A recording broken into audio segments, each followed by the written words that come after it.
Good evening, students. Welcome to Learners Academy. Good evening, sir. Good evening, sir. Good evening. So after the reminder theorem, the next topic is factor theorem. And reminder theorem and factor theorem, देखो यहाँ दिख रहा होगा आपको, main heading नहीं दिख रही होगी, उसके बारे में बताएंगे. देखो रिमाइंडर थ्योरम के बाद अगली चीज क्या आती है? Factor theorem. तो रिमाइंडर थ्योरम, फैक्टर थ्योरम दोनों भाई भाई मानना एक दूसरे के, क्योंकि कॉन्सेप्ट वाइज दोनों सेम है. और जब क्वेश्चन करेंगे तो जो इवन जो स्टेप्स लिखते हैं ना अपन, वो x माइनस ए से कंपेयर करने वाला स्टेप लिखते हैं. उसमें भी कल किया था, इसमें भी x माइनस ए से कंपेयर करने वाला स्टेप लिखेंगे अपन. सेम वही कॉन्सेप्ट है, सेम वही लॉजिक्स हैं, बस फर्क इतना है कि वहां पे बात करी जाती है रिमाइंडर की, यहाँ बात करी जाती है फैक्टर की. तो रिमाइंडर एंड फैक्टर में क्या कनेक्शन है, पहले उस कनेक्शन को समझते हैं. ठीक है, रिमाइंडर एंड फैक्टर में क्या कनेक्शन है, उस कनेक्शन को अपन समझ लेते हैं एक बार. तो देखो बेटा, ऐसा होता है कि लेट अस सपोज कि कोई हो गए खाना पीना बढ़िया और कुछ नियम. अब इधर देखो, हाँ इधर देखो, लेट अस से कि कोई पॉलिनोमियल है p ऑफ x. मुझे पता नहीं है कौन सा है, बस एक पॉलिनोमियल है, बट मिनिमम लीनियर होना चाहिए. जैसा कि कल कर रहे थे अपन, मिनिमम कैसा होना चाहिए? लीनियर. इसकी मतलब फैक्टर थ्योरम अप्लाई करने के लिए इसकी रिक्वायरमेंट है कि जो p ऑफ x पॉलिनोमियल है वो मिनिमम यानी कम से कम डिग्री 1 का होना चाहिए. तो मैं लिख सकता हूं कि मिनिमम लीनियर तो वो होना ही चाहिए, ये इसकी रिक्वायरमेंट है. अब क्वाड्रेटिक हो क्यूबिक हो वो चलेगा, बट लीनियर से छोटा है, कांस्टेंट नहीं होना चाहिए कुल मिलाकर. ठीक है, अब ये पॉलिनोमियल का के अगर मैं कुछ फैक्टर्स बनाता हूं, इस पॉलिनोमियल के अगर मैं कुछ क्या बनाता हूं, फैक्टर्स बनाता हूं, तो ये फैक्टर नंबर 1 बना मान लो, ये फैक्टर नंबर 2 बना मान लो, ये फैक्टर नंबर 3 बना, और भी बन सकते हैं. तो इन्हीं फैक्टर से इनके रिमाइंडर भी बता सकता हूं मैं. क्या बता सकता हूं? रिमाइंडर भी बता सकता हूं. क्या बता सकता हूं? ओ सॉरी, जीरो भी बता सकता हूं. ये तो है फैक्टर्स, ये तो है फैक्टर्स, और ये हैं जीरोस. पहले तो इस चीज को समझो, रिमाइंडर की बात नहीं कर रहा हूं मैं. तो फैक्टर्स एंड जीरोस में एक कनेक्शन है. फैक्टर्स में देखो, एक पॉलिनोमियल के फैक्टर्स भी होते हैं, एक पॉलिनोमियल के जीरोस भी होते हैं. फैक्टर्स क्या होते हैं पता है किसी को? फैक्टर्स क्या होते हैं?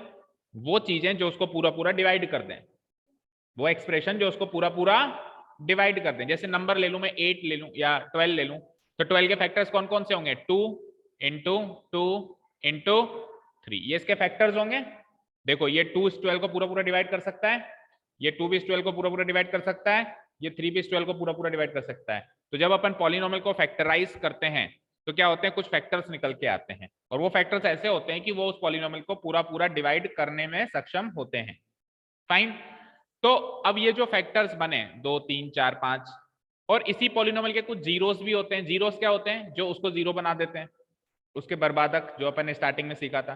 तो फैक्टर्स एंड जीरोस के बीच में एक खास कनेक्शन होता है, और कनेक्शन इतना गहरा होता है कि अगर आपके पास फैक्टर हो तो आप जीरो बता सकते हो कि जीरो क्या होगा इस पॉलिनोमियल का, और अगर आपके पास जीरो हो तो आप जीरो से फैक्टर बता सकते हो. पहले वो कनेक्शन सीखें. तो कहते हैं कि अगर x माइनस ए कोई फैक्टर है इस पॉलिनोमियल का, तो x इक्वल्स टू a इसी पॉलिनोमियल का जीरो बनेगा. Is that clear?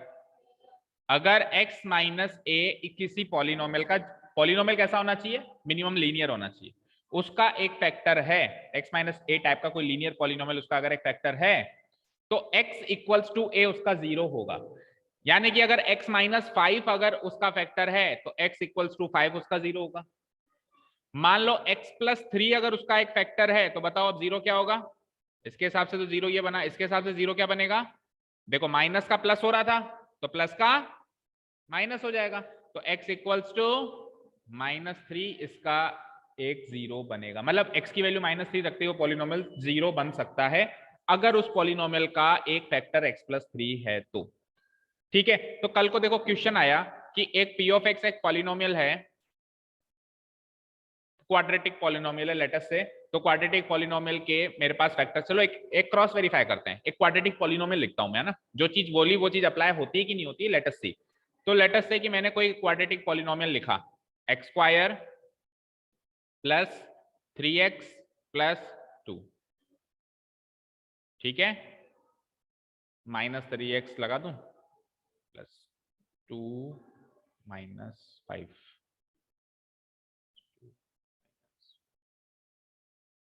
इधर 10 लगा देता हूं, -10, ठीक है। लेट अस से कि ये क्वाड्रेटिक पॉलिनोमियल, ठीक है।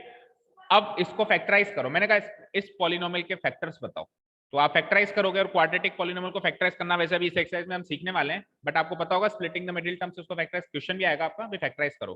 तो स्प्लिटिंग द मिडिल टर्म से उसको स्प्लिट करते हैं अपन उसको, तो कैसे स्प्लिट करते हैं अभी डिटेल में तो मैं बता दूंगा, अभी थोड़ा सा जल्दी कर देता हूं, क्योंकि अभी अपन वो सीख रहे हैं कि फैक्टर और जीरो में क्या रिलेशन है ना।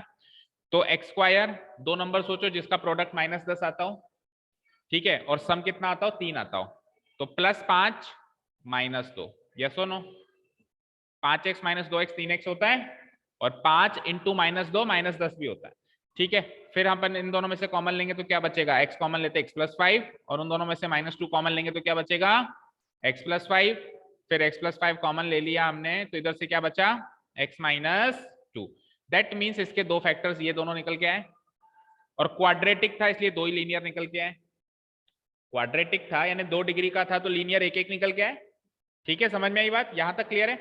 अब कोई पूछे कि इस पॉलिनोमियल का जीरो बताओ, तो देखो अगर x +5 उसका फैक्टर है तो x बराबर -5 उसका जीरो होगा, यस और नो, और अगर x -2 उसका फैक्टर है तो x = 2 उसका जीरो होगा। चाहे से आप -5 और 2 उधर रख के देख लो, ये पॉलिनोमियल जीरो बन जाएगा, चाहे से आप रख के देखो। -5 रखूं मैं यहाँ पे, तो -5 का स्क्वायर यानी p ऑफ -5 निकाल रहा हूं मैं, वैल्यू देखो -5 पे, -5 का square plus 3 into -5 -10, it will give me -5 का स्क्वायर 25, 3 इंटू -5 -15, फिर -10, -15 -10 -25, और 25 -25 बराबर 0, तो p ऑफ -5 0 आया ना, यानी कि x = -5 इस पॉलिनोमियल का जीरो है या नहीं है, क्यों है, क्योंकि x +5 उसका एक फैक्टर है, और अगर x -5 उसका फैक्टर होता तो x बराबर 5 उसका जीरो होता, उल्टा हो जाता है, प्लस है तो माइनस लगा दो, माइनस है तो प्लस लगा दो। गायत्री समझ आया, ठीक है। अब जैसे x -2 उसका फैक्टर है तो जीरो क्या हो जाएगा, x = 2 हो जाएगा। ये कॉन्सेप्ट इस क्लास में इतना काम नहीं आएगा, केवल एक क्वेश्चन में काम आएगा जब क्यूबिक पॉलिनोमियल को अपन फैक्टराइज करेंगे, अदरवाइज ये वाला इतना काम इधर नहीं आएगा, बट अगले साल ये कॉन्सेप्ट बहुत ज्यादा काम आएगा, जब आपको जीरोस निकालने के लिए कहेगा, और जीरोस निकल नहीं पाएंगे तो अपन पहले फैक्टर्स निकालेंगे, फैक्टर्स निकल जाएंगे फिर फैक्टर को उल्टा कर करके जीरो निकालेंगे, ये टेक्निक काम आई। समझ में आया relation between factor and zeros, क्या रिलेशन है कि x - a टाइप का अगर कोई फैक्टर है किसी भी p ऑफ x पॉलिनोमियल का, तो उसी p ऑफ x पॉलिनोमियल का x = a टाइप का एक जीरो होगा ही होगा, फाइन। चलो अब अपन चलते हैं फैक्टर थ्योरम क्या कहती है। तो फैक्टर थ्योरम क्या कहती है, सुनो पहले इजी लैंग्वेज में समझो, फिर लिख लेंगे अपन नोट्स में। ये कहती है कि वही p ऑफ x एक पॉलिनोमियल होना चाहिए जो कि मिनिमम लीनियर होना चाहिए, मिनिमम लीनियर होना चाहिए, ठीक है। अब ये क्या कहता है, देखो हमने कल क्या सीखा था कि रिमाइंडर कैसे निकालते हैं, रिमाइंडर हम कैसे निकालते हैं बताओ, हाँ बोलो।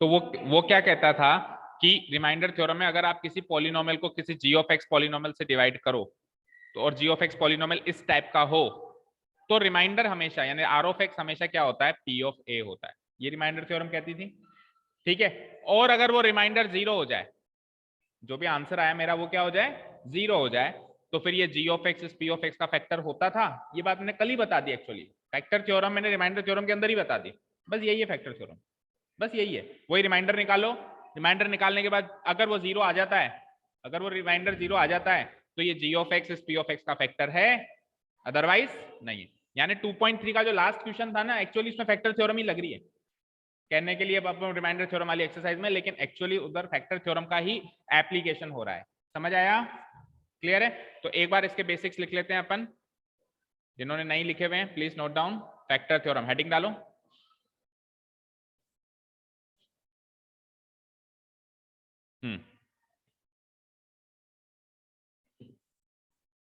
इसके दो रिजल्ट्स हैं, लिखो एक बार यहां तक।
अरे आगे देखो क्या कहता है कि पी ऑफ एक्स एक पॉलिनोमियल हो, degree greater than equal to 1, वही बात कि मिनिमम लीनियर होना चाहिए, और ए कोई भी एक रियल नंबर है, यही बात हम कल कह रहे थे।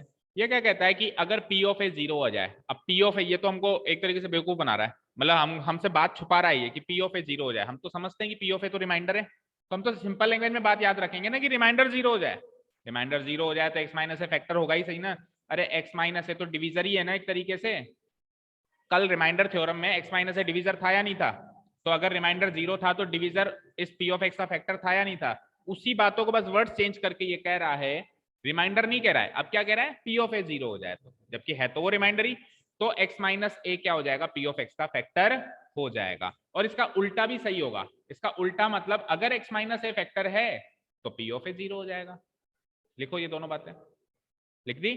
अगर पी ऑफ ए 0 है तो x minus A P of x का फैक्टर हो जाएगा, और अगर x minus A P of x का फैक्टर गिवन है तो p ऑफ ए 0 हो जाएगा। उससे मैं ये बात लिख सकता हूं और इससे वो बात लिख सकता हूं। Is that clear?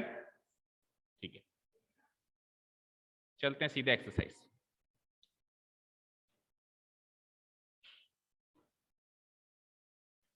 ठीक है चलें, ओके लेट्स डू इट। आ जाइए, एक्सरसाइज नंबर 2.4।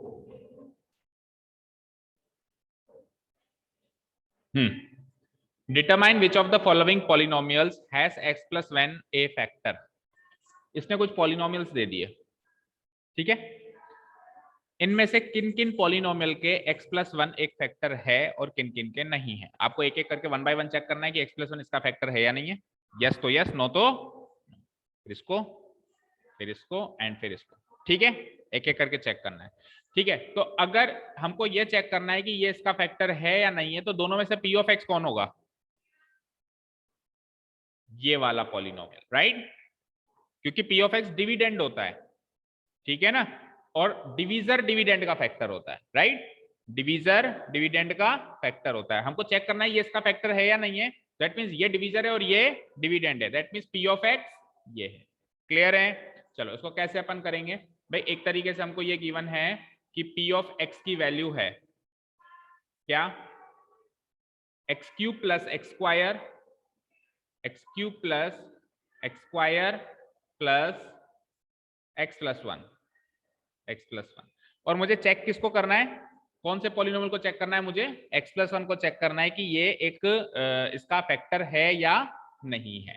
ठीक है, तो जिसको मुझे चेक करना है, let us consider it g of x, उसको मैं मान लेता हूं कि ये g ऑफ x। अब मुझे ये चेक करना है कि g of x p of x का फैक्टर है या नहीं। ठीक है, तो हमको क्या कहा गया था फैक्टर चेक करने के लिए, आप p ऑफ a को चेक करो वो 0 है या नहीं। अगर p ऑफ a 0 है तब तो ये इसका फैक्टर है, और अगर p ऑफ a 0 नहीं है तो ये इसका फैक्टर नहीं है। यही लिखा है हमने, बोलो। अगर p ऑफ a, देखो यहां देखो, अगर p ऑफ a 0 है तो ये इसका फैक्टर है, अगर p ऑफ a 0 नहीं है तो ये इसका फैक्टर भी नहीं है। यही लिखा है ना? ठीक है, तो बेसिकली हमको p ऑफ a को चेक करना है। p ऑफ a को चेक करने के लिए a की वैल्यू चाहिए, ए की वैल्यू चाहिए, और ए की वैल्यू कहां से निकलती है, जैसे कल निकल रही थी, कैसे, जी ऑफ एक्स को एक्स माइनस ए से कंपेयर करके निकल रही थी। तो comparing, on comparing g of x with x minus a, we get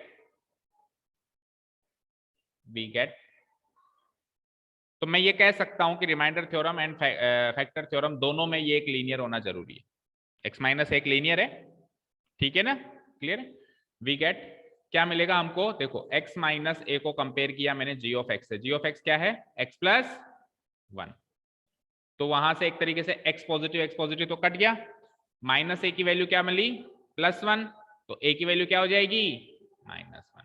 अब आप निकालोगे p ऑफ a, क्या निकालोगे, p ऑफ a की वैल्यू क्या आई है, -1, that means p of x में x की जगह -1 पुट अप करना है, तो x क्यूब था, क्या लिखूंगा, -1 का क्यूब, फिर क्या है x स्क्वायर था, क्या लिखूंगा, -1 का स्क्वायर, फिर क्या है x, क्या लिखूंगा, सिंपली -1, एंड आखिरी में +1 कांस्टेंट है ही सही।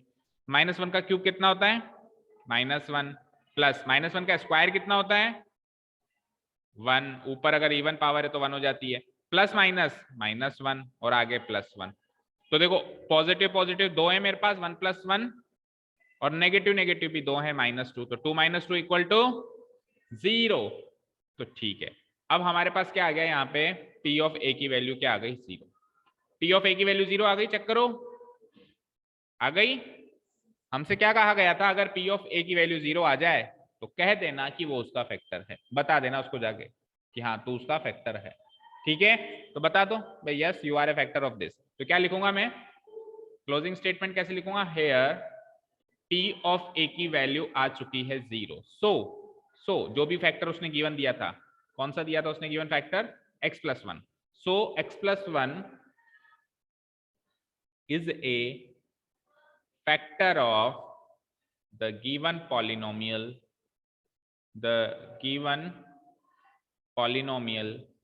या तो पॉलिनोमियल लिख दो कौन सा है, या फिर सिंपली p ऑफ x से डिनोट किया था आपने, तो p ऑफ x भी लिख सकते हो। हाँ, बस वो एक डिवीजन करके बताया था और कुछ नहीं कराया था। जाना भी है, फिर टेंशन भी होती है कि कुछ ज्यादा तो नहीं पड़ा, इंपॉर्टेंट बताने वाला था, बताया भी तो याद नहीं है। देख लेना वीडियो में, लास्ट की 5 मिनट की वीडियो देख लेना, क्योंकि मैं भूल जाता हूँ। हाँ रिकॉर्डिंग भेज दी थी मैंने, हाँ रिकॉर्डिंग भेज दी थी, आज सुबह भेजी थी शायद, कल नहीं आई थी, आज मॉर्निंग में शायद 5-6 बजे भेजी थी, ठीक है। So x + 1 is a factor of the given polynomial, समझ में आया, ठीक है। Specially those who have joined late, उनको समझ में आया, वंशिका, गायत्री, ठीक है ना, आप तो पहले से ही थे, क्लियर है। चलो तो अब फटाफट से कर दो उसको, अब तो यूं ही बता दोगे आप लोग। नेक्स्ट देखो, अब देखो x + 1 को चेक करना है हमेशा, तो g ऑफ x, ये जो x + 1 है ये हमेशा x माइनस a से कंपेयर होगा ही होगा, और हर एक क्वेश्चन में a की वैल्यू -1 ही देगा। जब पहले क्वेश्चन में -1 दिए तो इधर भी -1, क्योंकि x + 1 ही तो कंपेयर हो रहा है हर बार, कोई नया फैक्टर थोड़ा ना कंपेयर हो रहा है, वही कंपेयर हो रहा है। तो a की वैल्यू -1 है, यानी कि सिंपली मुझे हर एक क्वेश्चन में p ऑफ -1 निकालना है। क्वेश्चन ये हो गया, हर एक क्वेश्चन में आप, ये p ऑफ x की वैल्यूज हैं हर जगह, ये p ऑफ x की वैल्यूज हैं हर जगह, ये भी और ये भी, आप हर एक क्वेश्चन में जस्ट p ऑफ -1 निकालते जाओ, जहां जहां p ऑफ -1 0 0 आता जाए वहां तो कह दो yes this is a factor of this, और जहां जहां नहीं है वहां कह दो कि no this is not a factor of this. तो चलो इसमें तो यस मार्क हो गया, ये तो हारा था। इधर चेक करते हैं क्या है, x⁴ तो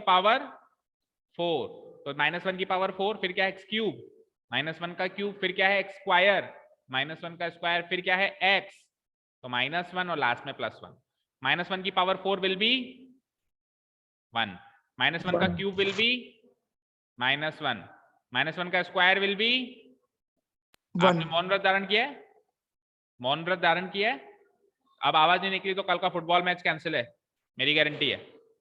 आई विल मेक श्योर कि आप कोई फुटबॉल खेलने नहीं जाओगे, आवाज नहीं निकली तो। अब रिमेनिंग क्लास में +- -1 और लास्ट में +1, काउंट करो कितने पॉजिटिव 1 है, 1 2 3, और नेगेटिव कितने, 1 2, 3 में से 2 गया 1, तो यहाँ पे p ऑफ -1, ये p ऑफ a की वैल्यू थी, तो P ऑफ A जो है उसकी वैल्यू 1 निकली है and which is not equal to 0. So x plus 1 is not a factor of this polynomial.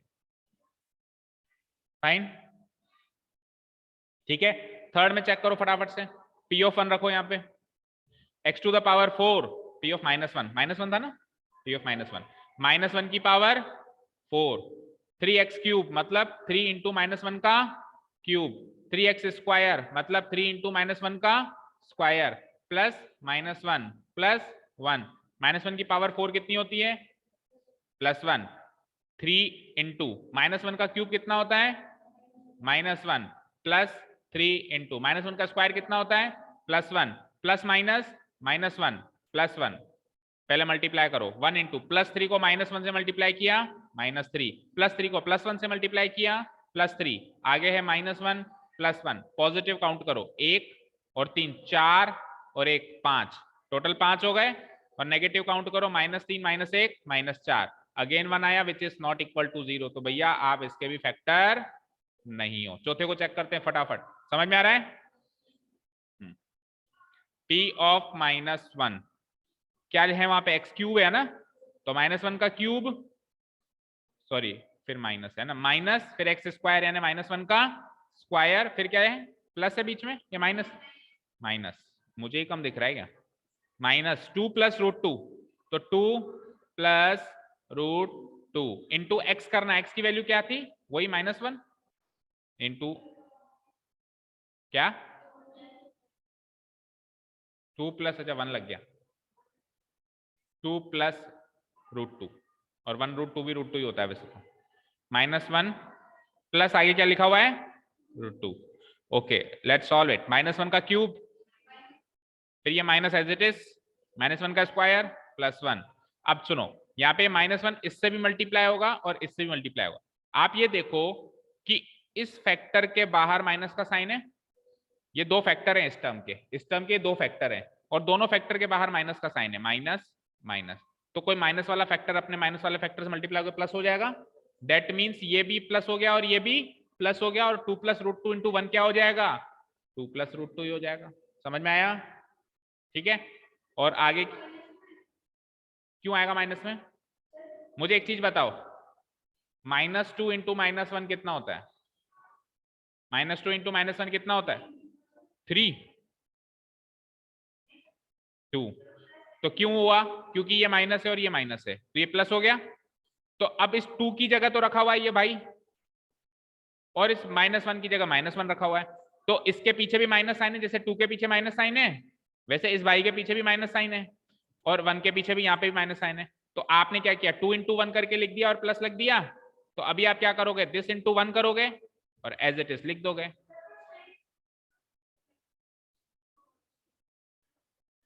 Multiply में साइन उसका लगता है जिसकी डिजिट ज्यादा बड़ी होती है. फिर माइनस माइनस प्लस होता है, किसी का साइन नहीं लगता है अगर मल्टीप्लाई हो रहा है. तो कोई माइनस का नंबर किसी माइनस के नंबर से मल्टीप्लाई होगा, हर हाल में आंसर प्लस आएगा. बड़ा छोटा नहीं देखते, ठीक है? मल्टीप्लाई में नहीं देखते बड़ा छोटा, ठीक है ना? हाँ जी, कहाँ थे लास्ट?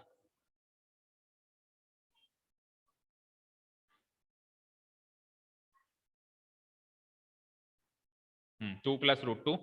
आगे फिर क्या है? ये +√2. सॉल्व करो. तो देखो √2 को तो एक बार साइड में छोड़ दो. ये 2 मिला मुझे, और -1 -2 मिला मुझे, और √2 मिलके 2√2 हो गए. 2 - 2 तो कट गया, लेकिन फिर भी 2√2 बच गया which is not equal to 0.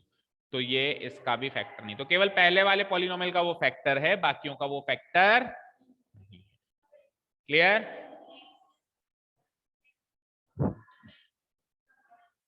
तो नहीं कर सकते x को x - a से कंपेयर नहीं कर सकते. x compared to what? x कटा, इधर क्या बचा? 0. 0 की वैल्यू माइनस है, दैट मीन्स a की वैल्यू 0.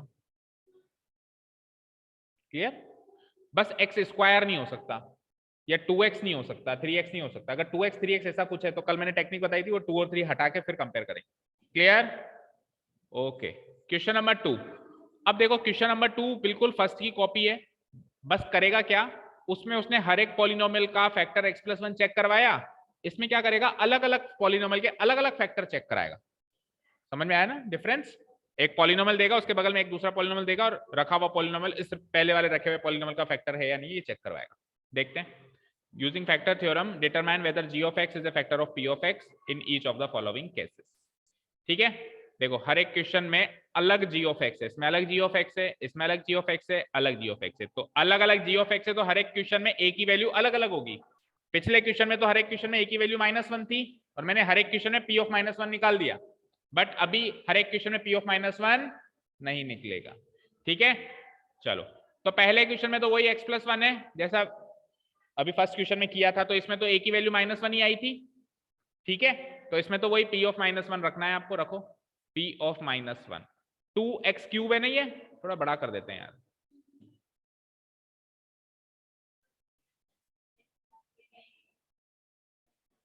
क्या कह रहे हो अंजलि? का मैं जाऊं? आपको दिख रहा है? एक्चुअली क्या है, यहां से नहीं दिखता, साइड व्यू आता है ना, अपन टीवी भी साइड से देखते हैं तो कहां दिखती है, आपका स्ट्रेट व्यू जा रहा है। प्रॉब्लम इज दिस, ये देखो।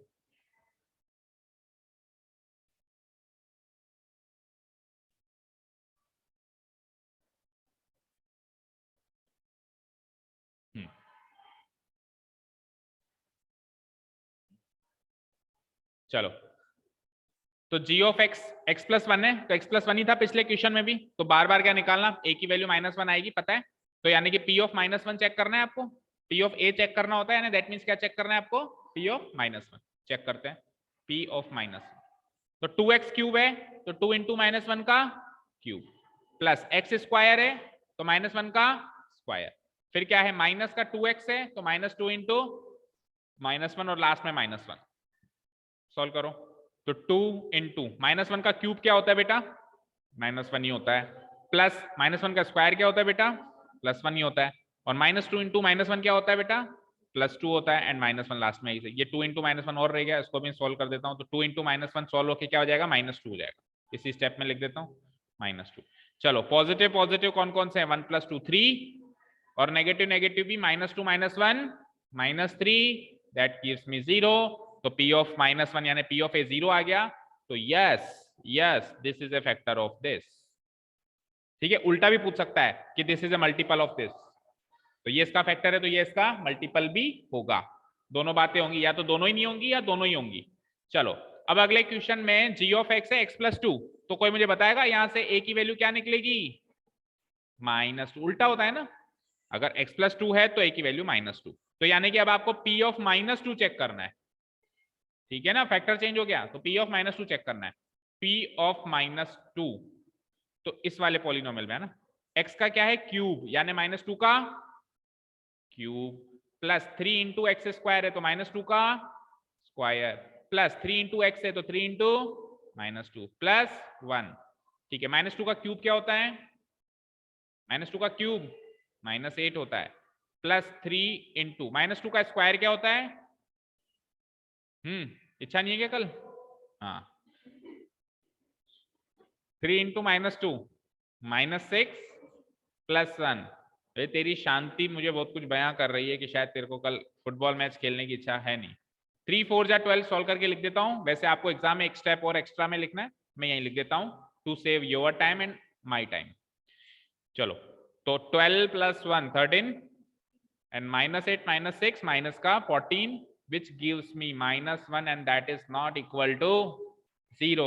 भैया आप इसके फैक्टर कतई नहीं हो। ठीक है, g of x is not a factor of p of x। समझ आ रहा है गायत्री, समझ आ रहा है? चलो, अब अगले स्टेप में हमको गायत्री गाइड करेगी। देखो g of x x -3, तो first of all g of x देखकर मैं a की वैल्यू निकालता हूं, स्टेप बाय स्टेप निकालते हैं, पर अभी हम डायरेक्ट ही निकाल रहे हैं। बताओ a की वैल्यू क्या आएगी, -3।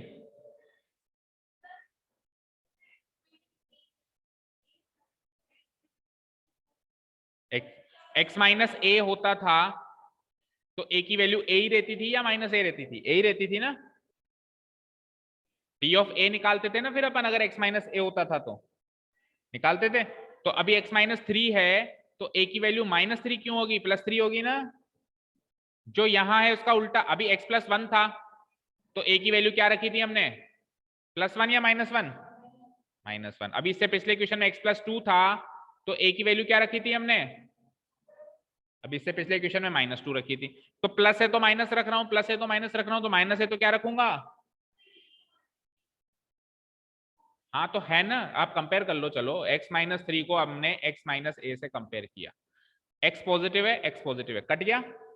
-a की वैल्यू -3 बची, -a की वैल्यू -3 बची, तो यहां माइनस का प्लस होगा तो वहां तो थोड़ा ना वो माइनस ही रह जाएगा, वो भी तो प्लस होगा, साइन चेंज होगा तो दोनों साइड चेंज होगा।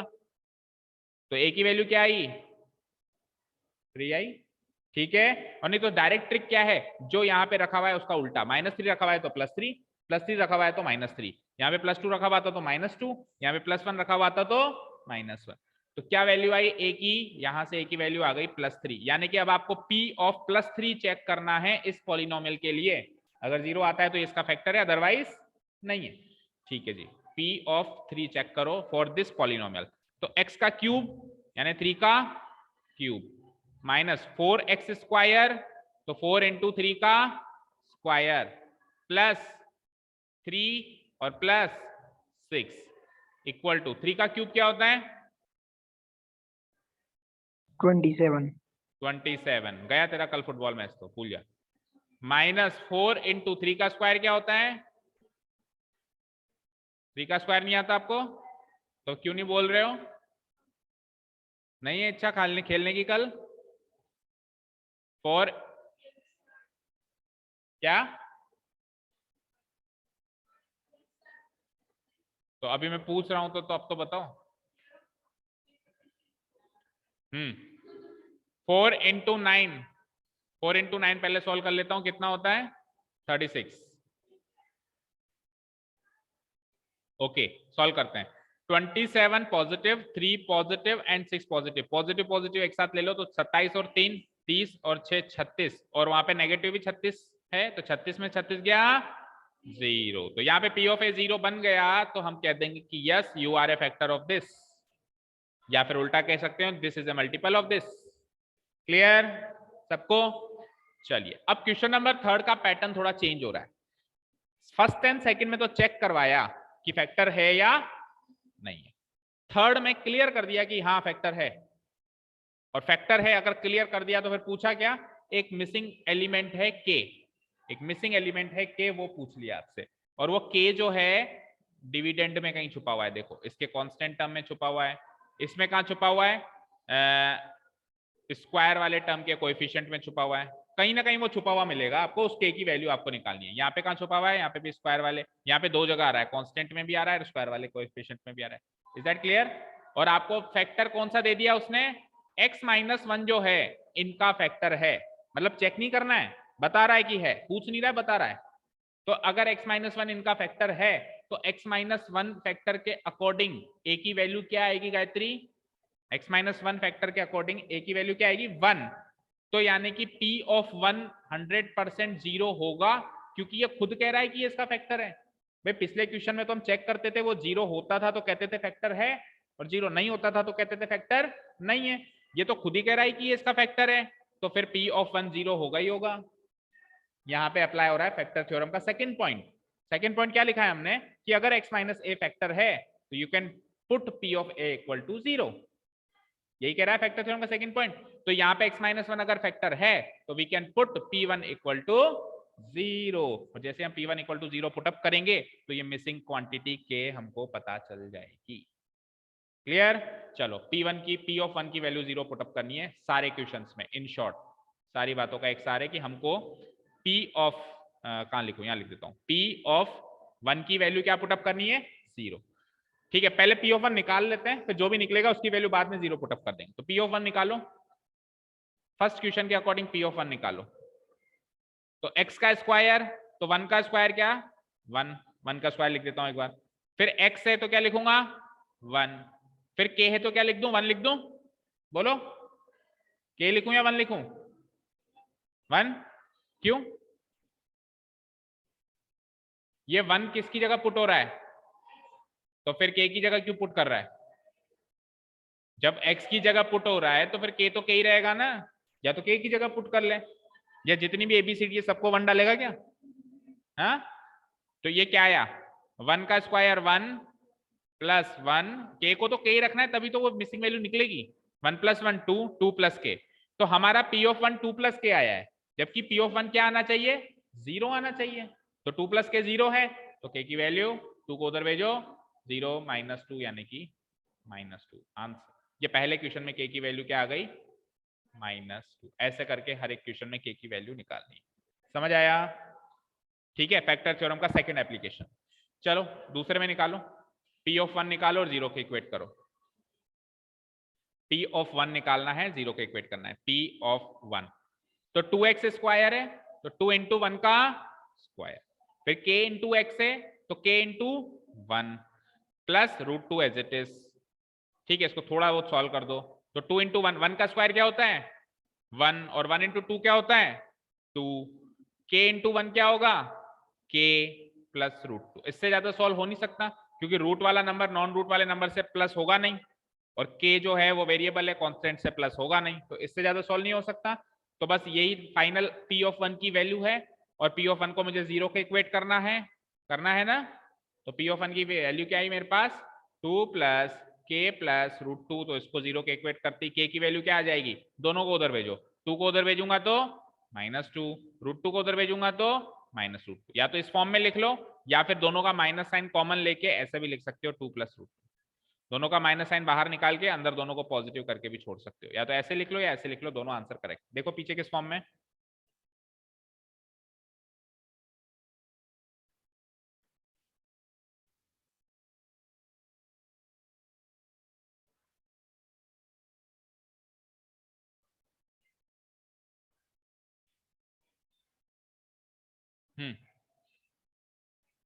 सेकेंड वाली फॉर्म माइनस साइन कॉमन लिया उसने ना। ठीक है, क्लियर। चलो थर्ड वाले में पी ऑफ 1 निकालते हैं। सब में पी ऑफ 1 ही क्यों निकाल रहे हो, भूल मत जाना क्यों निकाल रहे हैं हम सब में पी ऑफ 1, क्योंकि x - 1 सबका वेक्टर है, तो x - 1 के अकॉर्डिंग a की वैल्यू 1 निकलती है, इसीलिए सब में क्या निकाल रहे हैं बेटा p ऑफ 1। कल को x - 2 अगर फैक्टर होता तो क्या निकालते p ऑफ 2 निकालते। ठीक है, और x + 3 होता तो factor, very good, p of -3। तो अभी वही p ऑफ 1 ही निकालना है, हालांकि इस केस में तो k इंटू एक्स कर लोगे, नो प्रॉब्लम। ओके स्टूडेंट्स, तो क्वेश्चन नंबर 4, तो थर्ड एंड फोर्थ आप लोग जैसा कि करेंगे हम कर लेंगे तो कर लेना, और अगर कोई डाउट हो तो पूछ लेना। फोर्थ एंड फिफ्थ में आपको क्या करना है बेटा फैक्टराइज। तो फैक्टर थ्योरम के साथ ही एक क्वेश्चन और रिवॉल्व करता है कि फैक्टराइज करो। मतलब फैक्टर थ्योरम वाले पार्ट में दो तरह के क्वेश्चन है, एक तो फैक्टर थ्योरम का एप्लीकेशन अभी यूज हो गया, और दूसरा है पॉलिनोमियल्स को फैक्टराइज करना। अब पॉलिनोमियल्स को फैक्टराइज कैसे करते हैं, तो आज से पहले अपन ने नंबर्स को तो खूब फैक्टराइज किया है। जैसे मैं कह दूं बेटा 20 को फैक्टराइज करो, तो आप जब से फटाफट से 20 को फैक्टराइज कर दोगे। कैसे, प्राइम फैक्टर से डिवाइड करना शुरू करोगे। सबसे छोटा प्राइम फैक्टर कौन सा होता है 2, उससे बड़ा कौन सा होता है, अभी एक बार 2 से और जा रहा है, उससे बड़ा कौन सा होता है 3, 3 से जा नहीं रहा, 3 से बड़ा कौन सा होता है 5, 5 से जा रहा है, तो 2 इंटू 2 इंटू 5, 2 2 5, ये 3 इसके फैक्टर्स हो गए। इस तरीके से अपन फैक्टराइज करते हैं, और इसको फैक्टराइज फॉर्म में भी लिखते थे अपन, याद करो ऐसे 2 इंटू 2 इंटू 5, ऐसे फैक्टराइज फॉर्म में लिखते थे। और ऐसे भी लिख सकते हो कि 2 का स्क्वायर इंटू 5, ये दोनों इसकी फैक्टराइज फॉर्म है, दोनों में से कोई से भी लिखते हैं। तो अब पॉलिनोमियल्स को फैक्टराइज करना है, किसको करना है पॉलिनोमियल्स को। तो पॉलिनोमियल्स कोई सा भी हो सकता है जिसको आप फैक्टराइज करोगे, लीनियर से बड़ा, कम से कम क्वाड्रेटिक होना चाहिए। क्या कहा मैंने, वैसे तो लीनियर भी हो सकता है, ऐसी बात नहीं, हाँ लीनियर को भी कर सकते हो। लेट अस सपोज कि मान लो 2x + 10 है, तो ये लीनियर पॉलिनोमियल ही तो है, तो इसके फैक्टर्स कौन से बन जाएंगे, 2 कॉमन ले लो तो x + 5, तो इसका एक फैक्टर है 2, एक फैक्टर है 5, तो फैक्टराइज तो हुआ ना, तो लीनियर भी हो सकता है। बट इतना आसान देगा नहीं, वो ज्यादा कम से कम वो क्वाड्रेटिक देगा, और ज्यादा से ज्यादा क्यूबिक देगा, क्योंकि इतना ही आपके कोर्स में। अगले साल आएगा पावर 4 5 6, यानी जहां छोड़ेंगे अगले साल वहीं से पकड़ना है, वही फैक्टराइज करना है। और पावर 4 5 6 के फैक्टर्स, तो फैक्टर्स जीरोस भी निकालने, जीरोस भी निकालने, पावर 4 के पॉलिनोमियल के जीरोस भी निकालने अगले साल। ठीक है, चलो अभी सीखते हैं अपन कि पहले तो क्वाड्रेटिक, ये चलो क्वाड्रेटिक है, तो क्वाड्रेटिक पॉलिनोमियल को फैक्टराइज कैसे करते हैं। तो एक बहुत ही अच्छी सी कोई महापुरुष टेक्निक बता गए जिसको अपन कहते हैं स्प्लिटिंग द मिडिल टर्म। क्या कहते हैं? Splitting the middle term. क्या मतलब है इसका? डिटेल में बताते हैं। इसका मतलब यह है कि एक क्वाड्रेटिक पॉलिनोमियल को हमेशा हमेशा 3 टर्म्स की फॉर्म में लिखा जा सकता है।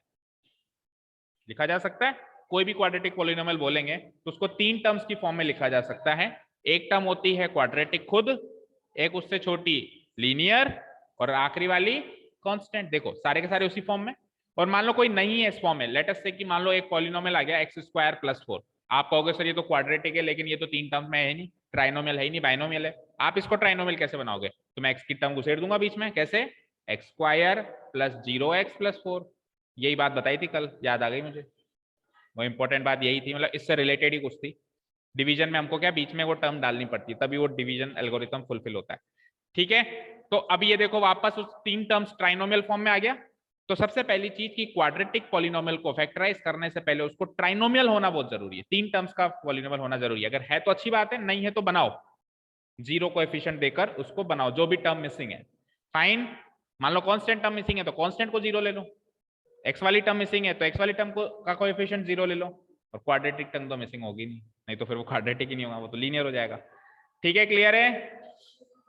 अब 3 फैक्टर्स हो गए, मेरे 3 टर्म्स वाला पॉलिनोमियल हो गया। तो इसमें से मिडिल टर्म को आपको स्प्लिट करना है। मेथड का नाम क्या है? Splitting the middle term. तो मिडिल टर्म को करना है, लेकिन याद रहे वहां पे middle term has to be the linear one, not the quadratic one, not the constant one.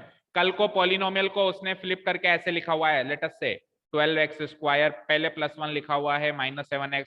कल को आप +1 को स्प्लिट करने बैठ जाओ, कुछ नहीं मिलेगा। स्प्लिट हमेशा कौन सी वाली टर्म होगी? एक्स वाली। कौन सी वाली? लीनियर वाली। ठीक है, और अगर इस फॉर्म में पॉलिनोमियल है तो आपको रीअरेंज करके इसको इधर पहले रखना है और फिर मिडिल वाली कोई करना है। Is that clear? अब करते कैसे हैं? तो आप करीब 1-2 साल से तो इस टेक्निक को सीख ही रहे हो। लेटस से मेरे पास पॉलिनोमियल है। क्या पॉलिनोमियल है? 12x², फिर क्या है? -7x + 1। ये है। हम एक थोड़ा सा रफ कैलकुलेशन करते हैं या रफ वर्क करते हैं साइड में खिड़की खोल के। हम क्या करते हैं, 2 नंबर्स का यहाँ पे कॉम्बिनेशन बनाते हैं, उन दोनों को पहले जोड़ते हैं और उन्हीं दोनों को फिर मल्टीप्लाई करते हैं। ठीक है, अब उन 2 नंबर्स के जोड़ में मैं क्या लिखूंगा? x का कोएफिशिएंट। x का कोएफिशिएंट क्या है? -7। और उन्हीं दोनों नंबर के प्रोडक्ट में मैं क्या लिखूंगा? क्या लिखते हैं बताओ? क्या लिखते हैं बताओ क्या लिखते हैं? Football match. जल्दी, क्या आपको नहीं आता? तो नहीं आता तो फिर मैच खेलना जरूरी नहीं है, पहले सीखो। एग्जाम में फुटबॉल मैच नहीं आएगा। हाँ सीखी। प्रोडक्ट में हम लिखते हैं x² का coefficient multiplied by constant term. तो 12 × 1 = 12। फिर से सुनो, इसको अगर मैं कंपेयर करूं ax² + bx + c, ये स्टैंडर्ड फॉर्म होती है क्वाड्रेटिक पॉलिनोमियल की। ठीक है, वंशिका आगे आ जाओ, आ जाओ। वो फिर वहां से चूटियां नहीं भरेगी ना, आगे जाओ। कोई बात नहीं, बिल्कुल आगे आ जाओ, तो फिर बहुत दूर हो जाओगे आप। मैं आपकी सेफ्टी के लिए बोल रहा हूँ, मुझे आपकी सेफ्टी की चिंता है और आपकी भी। ओके, देखो ax² + bx + c से अगर मैं कंपेयर करूं, कोई भी क्वाड्रेटिक पॉलिनोमियल हमेशा इस फॉर्म का होता है जिसमें एक x² की टर्म होती है, एक x की टर्म होती है और एक कांस्टेंट टर्म होती है। तो यहां से a की वैल्यू क्या आ गई? 12। b की वैल्यू क्या आ गई? -7। और c की वैल्यू क्या आ गई? 1। अब इसमें जो सम होता है ना, सम में तो मैं ये बीच वाली टर्म एज इट इज लगा देता हूँ, एज इट इज, बिना देखे, बिल्कुल। -7 है तो -7 लिख दिया। और जो प्रोडक्ट होता है ना, उसमें मैं इन दोनों का प्रोडक्ट करके लगाता हूँ। समझ में आई चीज? ये सब ये डिटेल में मैंने आपको समझाने के लिए एक बताया। बाकी अपन जस्ट उसको देख के फटाफट लिख सकते हैं वहां पे, है ना। जस्ट देखा, x का coefficient as it is sum में लिख दिया, और अगल बगल की यानी कुल मिला के तीनों कोएफिशिएंट काम आएंगे। ये वो रफ वर्क बनाने के लिए 12, -7 और 1 तीनों कोएफिशिएंट में काम आएंगे। ऐसा नहीं कि कोई रह जाएगा, कहीं ना कहीं कोई ना कोई काम आएगा। जैसे -7 तो एज इट इज सम में लिखने में काम आ रहा है, और 12 और 1 जो है प्रोडक्ट लिखने में काम आ रहा है। ठीक है, एक बार हमने ये विंडो खोल के ये रफ वर्क में हम चले गए, उसके बाद क्या करना है सुनिए। इतना समझ में आया? उसके बाद क्या करना है? ये पॉलिनोमियल था, मैंने a + b मैंने a × b बना दिया। अब मैं क्या करूंगा, अब मैं ये ए और बी नंबर सोचना स्टार्ट करूंगा, और वो सोचेंगे कैसे, वो हम सोचेंगे जब हमको अच्छे से टेबल्स लर्न हो और कैलकुलेशन थोड़ी सी अच्छी हो प्लस कॉमन सेंस। आप मतलब एक पहेली सुलझाओगे, मतलब ऐसे दो नंबर सोच के बताओगे जिनको जोड़ने पे क्या आता हो, -7 आता हो, और उन्हीं दोनों नंबर्स को गुणा करने पे क्या आता हो, +12 आता हो। तो -4 -3 वो दो नंबर्स हो सकते हैं, क्योंकि -4 -3 -7 होता है, और -4 को -3 से गुणा करेंगे तो +12 आ जाएगा। कई बार ये पहेली चुटकियों में सॉल्व हो जाती है, कई बार थोड़ी सी मुश्किल लगती है, कई बार अच्छी खासी कैलकुलेशन भी करनी पड़ती है, depending on the numbers, number कितना बड़ा है, प्लस हमारी कैलकुलेशन स्पीड कितनी अच्छी है, हमको टेबल्स कहां तक याद है, वो भी यहाँ पे फैक्टर है बहुत बड़ा। ठीक है, अब क्या करें साहब, इतना कर दिया। अब आप क्या करो, इस जो मिडिल टर्म इसको स्प्लिट करो। स्प्लिट करने का मतलब इसको दो टर्म्स के सम के रूप में लिखो। वो दो टर्म्स कौन कौन सी होनी चाहिए, जो ये दोनों आई है, जो ये दोनों आई है। बट रिमेंबर वहां पर तो वो कांस्टेंट नंबर है, लेकिन यहाँ पे मिडिल टर्म कांस्टेंट है क्या, नहीं, वो तो लीनियर है, तो स्प्लिट भी लीनियर में ही होगी। दैट मीन्स वहां पे -4 -3 है, तो मैं -4 -3 नहीं लिखूंगा, मैं -4x और -3x दोनों क्या एक्स एक्स लगाऊंगा, क्योंकि ये लीनियर है, तो स्प्लिट भी किस में होगी, ये लीनियर में ही होगी। और पहली टर्म में नो चेंज और आखिरी टर्म में भी नो चेंज। यहां तक कोई डाउट, एनीवन? नो। अब कल तक 3 टर्म्स थी, आज मेरे पास 4 टर्म्स हैं। मैंने पता ऐसा क्यों किया, 4 टर्म्स मैंने इसलिए बनाई ताकि 2 जोड़े बना सकूं, 2 जोड़े बना सकूं, कोई लड़े नहीं, भाई तू उसके साथ कॉमन हो जा, तू उसके साथ कॉमन हो जा। ठीक है, तो इन दोनों में क्या कॉमन आ रहा है, 12x² और 4x में से, देखो 12 और 4 में से 4 कॉमन आ रहा है, और x² और x में से x कॉमन आ रहा है। अंदर क्या बचता है, 12x² में से 4x कॉमन लिया तो 12/4 3, और x² में से x कॉमन लिया तो x, राइट। फिर आगे साइन क्या है, माइनस, आगे क्या है 4x, 4x आपको x दिख रहा है, 4x दिख रहा है ना, तो x क्यों बोला, अगर x दिख रहा है तो पक्का जाओ, कल ही संडे। ठीक है, मीट डॉक्टर अंजलि कटारिया पक्के से, अगर वो अभी भी x दिख रहा है, अभी तो 4x दिख रहा है वो, ठीक है, या फिर या तो आप जाओ या हम सब जाते हैं, क्योंकि हमको 4x दिख रहा है, या तो आप सही हो या हम सब सही है। Okay, 4x divided by 4x 1 होगा, भाई 4 से 4 कट जाएगा, x कट जाएगा, तो ये यहां तक का काम हो चुका है। अब आगे अगेन अगली 2 टर्म्स हैं, सर इसमें क्या करते हैं, वही कॉमन लेते हैं, तो 3x और 1 में तो कुछ भी कॉमन नहीं आ रहा, और जब कुछ भी कॉमन नहीं आता तो 1 हमेशा कॉमन होता है। क्या कहा मैंने, जब कुछ भी कॉमन नहीं होता तो 1 हमेशा कॉमन होता है। मैं एक बार इस वर्क को डिलीट कर रहा हूं आपको समझाने के लिए, क्योंकि अब जो मैं लिखने वाला हूं वो थोड़ा सा टिपिकल लगता है समझने में, थोड़ा ध्यान से समझिएगा। हाँ, तो सर आपने कहा कि 1 कॉमन ले लो, तो अब मुद्दा यह है कि मैं +1 कॉमन लूं या -1 कॉमन। अब सुनो, दोनों कॉमन ले सकते हो आप, +1 भी ले सकते हो, -1 भी ले सकते हो। जब भी दो नंबर्स में से प्लस वाली क्वांटिटी बाहर कॉमन ली जाती है तो उन दोनों नंबर के साइन नहीं चेंज होते हैं, लेकिन अगर माइनस वाली क्वांटिटी बाहर ली जाती है तो दोनों नंबर्स के साइन चेंज हो जाते हैं। फॉर एग्जाम्पल, अभी इन दोनों में से मैंने प्लस का 4x कॉमन लिया या माइनस का लिया, प्लस का लिया ना, तो देखो अंदर वालों के साइन चेंज नहीं हुए, ये पॉजिटिव था तो अभी भी पॉजिटिव है, और वो नेगेटिव था तो अभी भी नेगेटिव है। अगर मैं -4x कॉमन लेता तो ये तो हो जाता पॉजिटिव का नेगेटिव, और वो हो जाता नेगेटिव का पॉजिटिव। ये बात समझ में आई, ये इंप्लीमेंट करेंगे हम अगले में, पहले में तो ज्यादा कुछ नहीं देखना होता, पर अगले में बहुत कुछ देखना होता है। क्या देखना होता है सर, हम एक बार रफली +1 कॉमन लेके देख लेते हैं और -1 दोनों लेके देख लेते हैं। तो +1 अगर मैंने कॉमन लिया तो -3x का -3x रहेगा, और +1 का +1 रहेगा, कोई साइन चेंज नहीं होगा, क्योंकि 1 कॉमन लेते हैं तो अंदर का नंबर एज इट इज रहता है, और +1 कॉमन लिया है तो साइन भी एज इट इज है। अब -1 कॉमन लेंगे तो सर नंबर तो एज इट इज रहेगा, लेकिन माइनस के कारण साइन बदल जाएगा, तो -3x का क्या हो जाएगा, +3। नंबर तो एज इट इज है, 3x का 3x ही है, बट साइन तो चेंज होगा क्योंकि -1 कॉमन लिया हमने, और +1 का -1। अब सर ये ऑप्शन चूज करें, भाई +1 लेकर अंदर ये छोड़ें या -1 लेकर अंदर ये छोड़ें, ये डिपेंड करेगा पीछे क्या है, पीछे से ये हमेशा मैच होना चाहिए। तो पीछे 3x - 1 बचा था ना, तो आगे 3x - 1 कौन से ऑप्शन में बच रहा है, नीचे वाले ऑप्शन में बच रहा है, that means we will choose the next option. समझ आया। इतना करने के बाद हम क्या करेंगे, ये एक टर्म, अब मैं इसको डिलीट करके ऊपर ही लिख देता हूं, तो कुल मिला के मैंने -1 कॉमन लिया, और -1 कॉमन लेते, प्रैक्टिस करते करते ये चीज आपको दो बार कॉमन लेने की जरूरत नहीं होती, प्रैक्टिस करते करते खुद को पता चल जाता है कि अच्छा इसमें -1 कॉमन लेगा, इसमें +1। कैसे? देखो पीछे आप क्या कॉम्बिनेशन यूज करके आए हो, प्लस माइनस, पहली टर्म प्लस दूसरी टर्म माइनस, आगे के टर्म्स दिख रहे हैं, पहली टर्म माइनस दूसरी टर्म प्लस, तो ये इससे मैच नहीं कर रहा है ना, दैट मींस उससे पता चल जाता है कि आपको माइनस का कुछ ना कुछ कॉमन लेना है ताकि ये इससे मैच कर जाए। ठीक है, -1 और -3x का +3x और +1 का -1, यहां तो कोई डाउट नहीं है। तो अब आपको कितनी टर्म्स दिखाई दे रही है, कैन एनीवन टेल मी? इस स्टेप में आपको कितनी टर्म्स दिखाई दे रही हैं?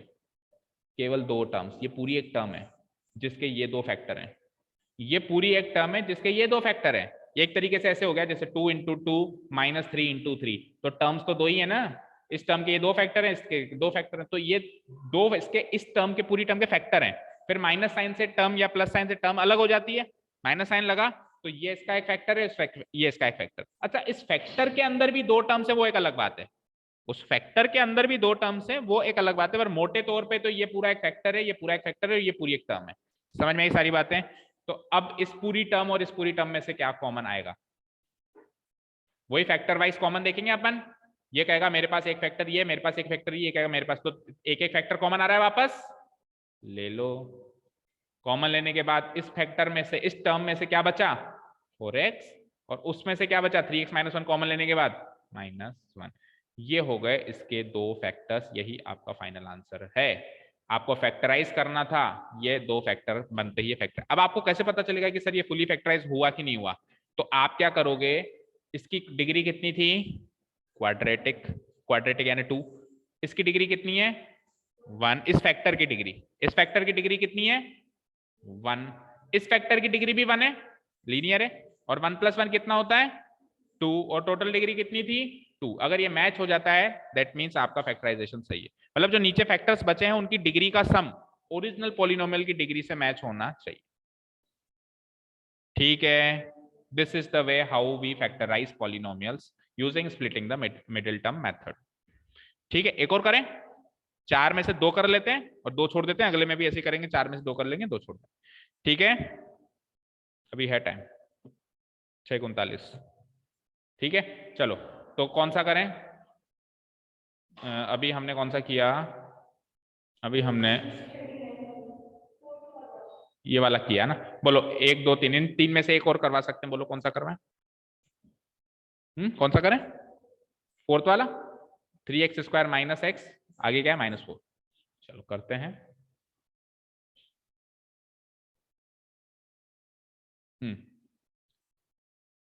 3x², असली मजा तो अब आता है पढ़ने में जब ये कचरा यहां से जाता है, चिल्लर पार्टी। 3x² - x -4, माइनस ही ना, तू साइड से नहीं देखता, ठीक है, मुझे जाने की जरूरत नहीं है भाई, आप आके यहां से इतना भी देख के बता दो। 3x² - x -4, ठीक है। पहला काम क्या करते हैं अपन, एक साइड में थोड़ा सा वर्क करते हैं ना, एक अरेंजमेंट करते हैं, जैसे कोई भी खाना बनाते हैं तो अरेंजमेंट होता है सब्जियों का, वो अरेंजमेंट कर रहे हैं अपन।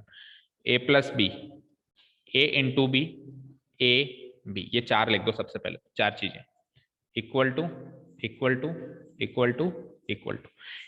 a + b में क्या आएगा, आता क्या है वो बताओ, इधर क्या आएगा वो नहीं पूछ रहा हूं, आता क्या है? अच्छा, a और b भी सॉल्व कर दिया तूने, चलो देखते हैं। नहीं मुझे बताओ a + b में क्या लिखते थे अपन यहाँ पे, लीनियर वाले का कोएफिशिएंट, तो लीनियर वाला है -x, -x का कोएफिशिएंट क्या होगा -1, ठीक है। अच्छा, a × b में क्या लिखते थे, क्वाड्रेटिक और कांस्टेंट के कोएफिशिएंट का प्रोडक्ट, तो इसका कोएफिशिएंट है 3 और वो खुद का खुद ही कोएफिशिएंट है -4, 3 × -4 -12। ये अरेंजमेंट होने के बाद एक बार के लिए, चाहे 1 मिनट के लिए ही सही, हम इसको भूल जाएंगे कि ये क्या चीज है, बिल्कुल भूल जाओ, आप इसको सॉल्व करेंगे, इसको सॉल्व करेंगे, दैट मीन्स हम 2 नंबर सोचेंगे, क्योंकि ये सोचोगे तभी आगे बढ़ोगे, नहीं तो वो ऐसे कैसे ही पड़ा रहेगा, छेड़ ही नहीं सकते उसको आगे। तो उसको कहेंगे भैया तू रुक, तेरे पास आएंगे, डरना मत, जैसे बच्चे को छोड़ के जाते हैं ना, तेरे लिए कुछ लेने जा रहे हैं, तो उसके लिए क्या लेने जा रहे हो, उसके लिए a और b लेने जा रहे हो, तभी वो आगे बढ़ेगा, नहीं तो वो उधर ही रुका रहेगा। ठीक है, चलो भाई, इसके लिए ए और बी खरीदना है अपने को, इस तरीके से खरीदना है कि ए और बी का जोड़ -1 और ए और बी का प्रोडक्ट -1 हो। सोचो अभी क्या बताया तुमने, -4 + 3, वेरी गुड। ये बताया था क्या? उसको खुद को याद नहीं है। हाँ, -3 और +4 उल्टा बताया था उसने। देखो -4 में +3 जोड़ेंगे तो -1 आएगा। जब अपन जोड़ते हैं तो साइन बड़े वाले नंबर का लेते हैं, इन दोनों में से बड़ा कौन है, 4, तो -1 बचता है, ठीक है। और जब मल्टीप्लाई करते हैं तो बड़ा छोटा नहीं देखते हैं, माइनस से प्लस मल्टीप्लाई होगा, माइनस ही आएगा, 4 3 12, तो -12 आ रहा है प्रोडक्ट। दैट मीन्स दो नंबर्स कौन से हैं, -4 और +3। अब ए और बी खरीद लिया आपने, ए और बी खरीद लिए। अब इसको भूल जाओ और जिस बच्चे को आप छोड़ के गए उसके पास वापस जाओ, ठीक है। अमर अकबर एंथनी नहीं देखी होगी आपने, बहुत पुरानी मूवी है, उसमें वो बच्चों को छोड़ के जाता है, भूल जाता है, फिर वो बड़े होके मिलते हैं उसको मतलब खो जाते हैं वो, फिर बड़े होके मिलते हैं, ठीक है। तो -4 + 3, -4 + 3, लेकिन मैं x लगाऊंगा क्योंकि मेरे पास तो एक्चुअल टर्म तो x का है ना, वो तो कैलकुलेशन वाइज में x नहीं लेके गया था। एक्चुअली बुक में तो पता है जो मेथड सिखाते हैं उसमें x भी लेके जाते हैं और x² भी लेके जाते हैं, सारा मतलब एक एक टर्म उठा के लेके जाते हैं, 3x², x, तो वो सोचना बड़ा मुश्किल हो जाता है। फिर तो पॉलिनोमियल्स में सोचना पड़ता है कि दो पॉलिनोमियल्स जिसका जोड़ ही है। अभी अपन सिंपल नंबर्स में सोच रहे हैं, ठीक है ना। बट जब हमने नंबर्स में सोच लिया तो इधर x तो लगाएंगे ना, और आखिरी टर्म क्या है, -4। बोलो इन दोनों में से क्या कॉमन आएगा और उन दोनों में से क्या आएगा। तो इन दोनों में से 3 और 4 में से तो कुछ कॉमन आता नहीं है, बट x² और x में से क्या कॉमन आएगा, x कॉमन आएगा। 3x² में से x कॉमन लिया तो 3x, माइनस साइन है। 4x में से x कॉमन लिया तो ओनली 4।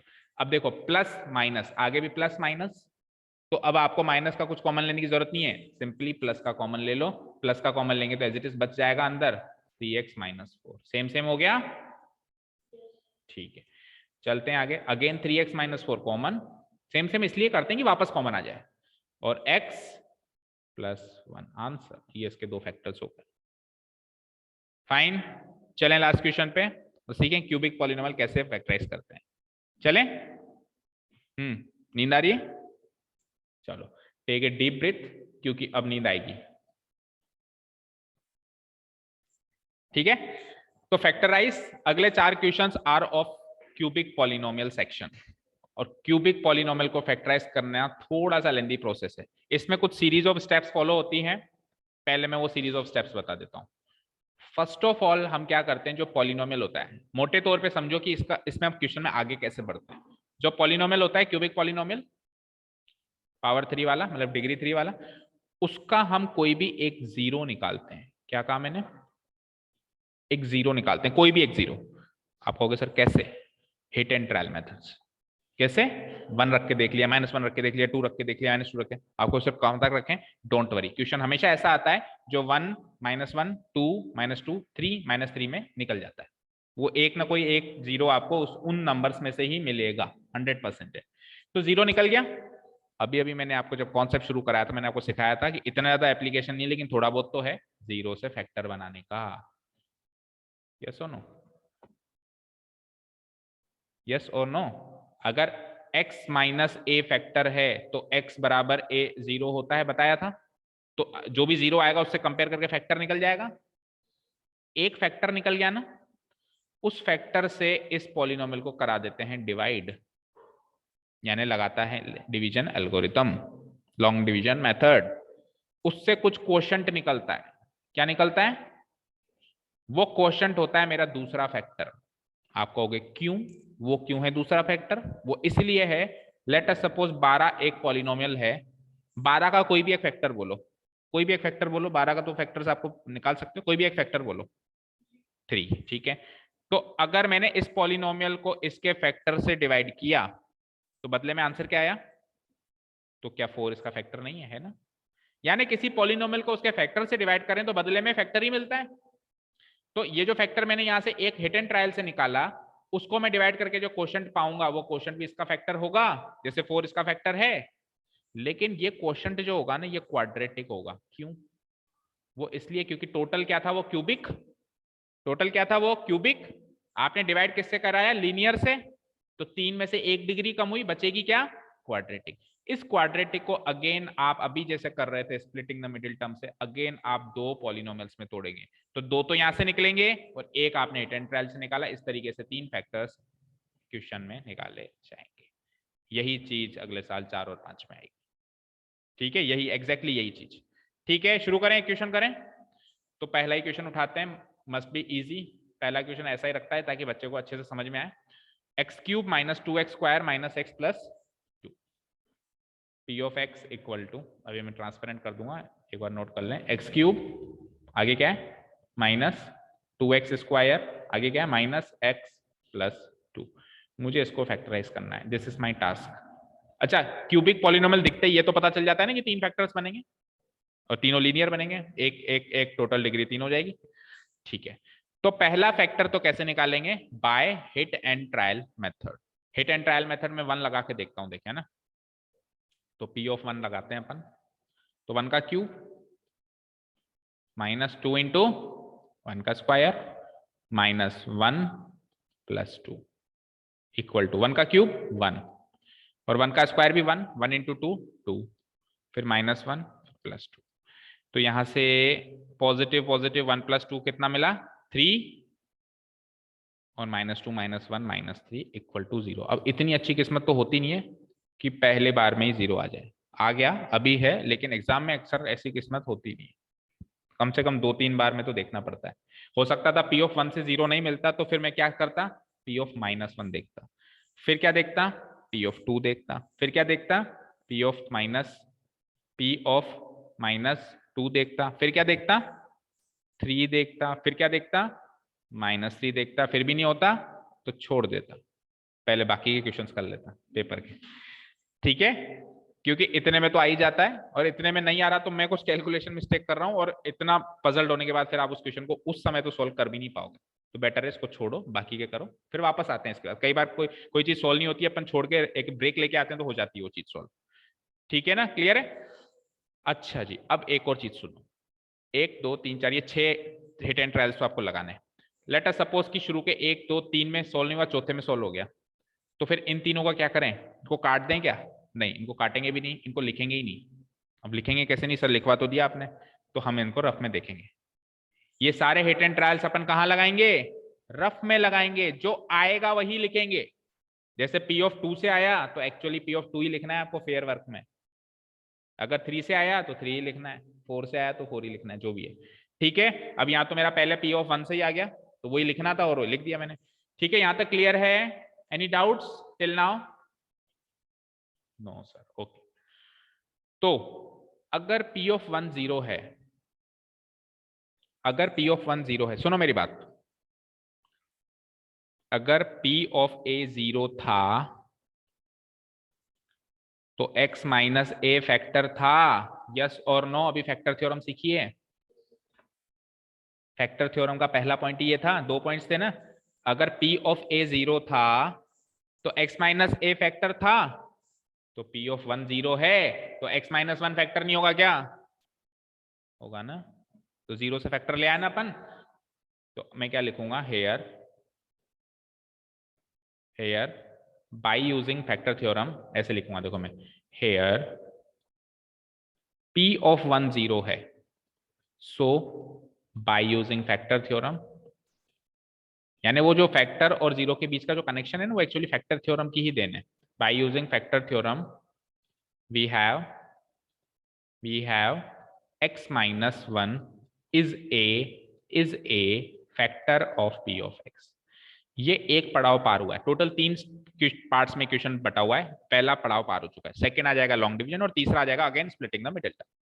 ठीक है, एक पड़ाव पार हो गया, एक फैक्टर मिल गया। अब चलते हैं बाकी के फैक्टर्स निकालने की ओर। तो बाकी के फैक्टर्स कैसे निकालेंगे, ओरिजिनल पॉलिनोमियल को जो एक फैक्टर मिला है उससे डिवाइड करा के। ठीक है, let us do that. Next page पे आते हैं। नाउ डिवाइडिंग, आप प्लीज समझने पे ध्यान दें, नोट वोट करने का काम आप बाद में वीडियो से भी कर सकते हैं या इवन घर पे अपने आप से भी कर सकते हैं। Now dividing p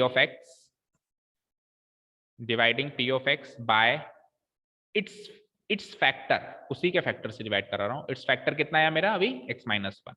why are we dividing p of x by its factor to x minus 1, to obtain, और पर्पस क्या है हमारा, to obtain the other factors.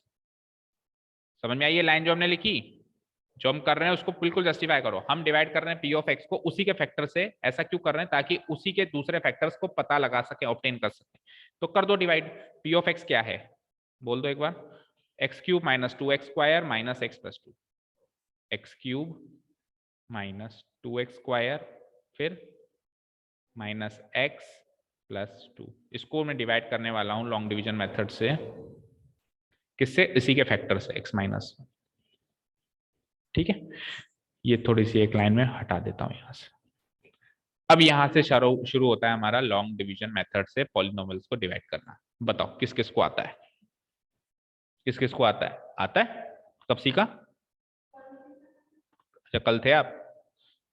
कल ही सीखा था ना? उससे पहले कभी क्लास में 8th क्लास में आया था ये? इससे पहले 8th में भी था? कुछ भी नहीं था?